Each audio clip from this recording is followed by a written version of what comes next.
Alright, today we got an antique Corbin switch lock. I'll show you the back after I get it picked. Picked it up at a flea market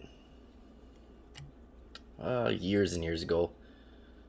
I'm not too sure what its application would have been.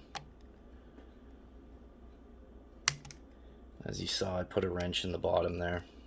I find if I don't, my pick gets kind of twisted and stuck in there, so it's just to make things a bit easier.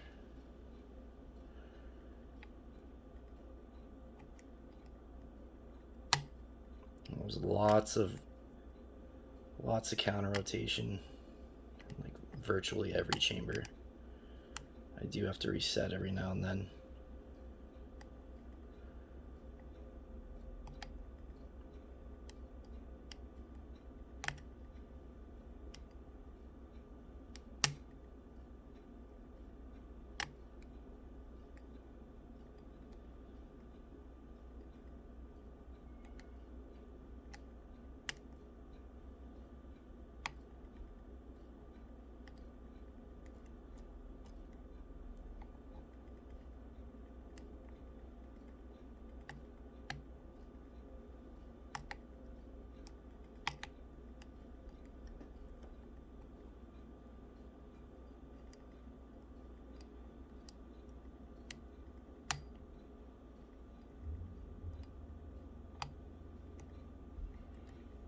Come on.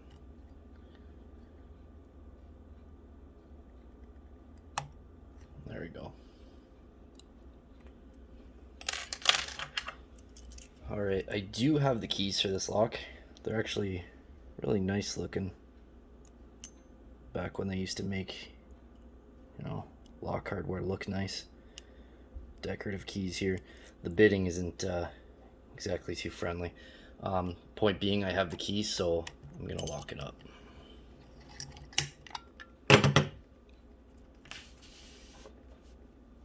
Alright. When I got it, this screw here was stripped out, so it had to be drilled, but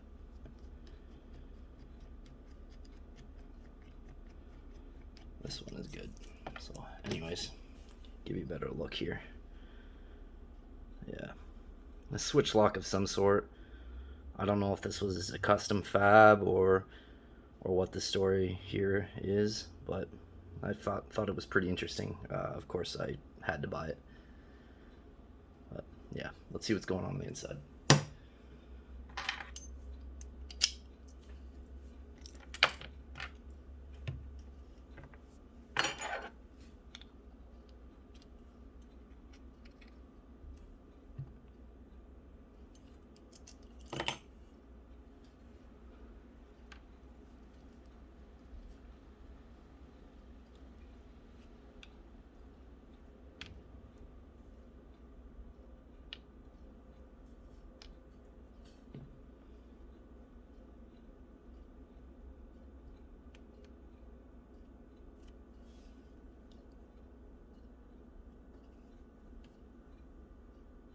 Wow, that explains it.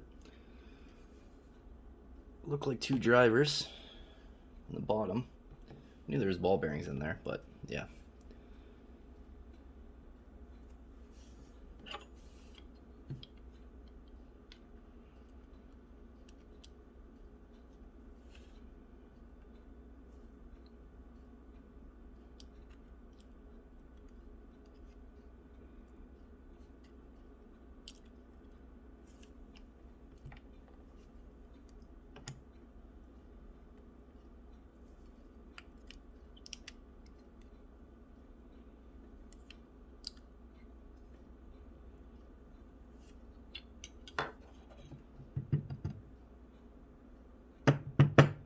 Well, springs appear to be in there really good. I'm just gonna leave them. Not real important. One interesting thing though, and I'll get you a close up here, is I have gutted and keyed up, for that matter, tons of Corbins and Corbin Russwin and all that, and I don't think, at least that I can recall, that I've ever seen this style driver. But yeah, in the first two chambers there are ball bearings, as you can see.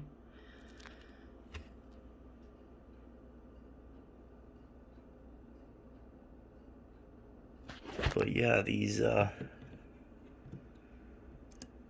pins, I don't know if I can get it to focus here, but they're very, very interesting. I haven't seen those before. But anyways, this is the old Corbin. If anyone knows what this would have been used on, please let me know. All right. Have a good one.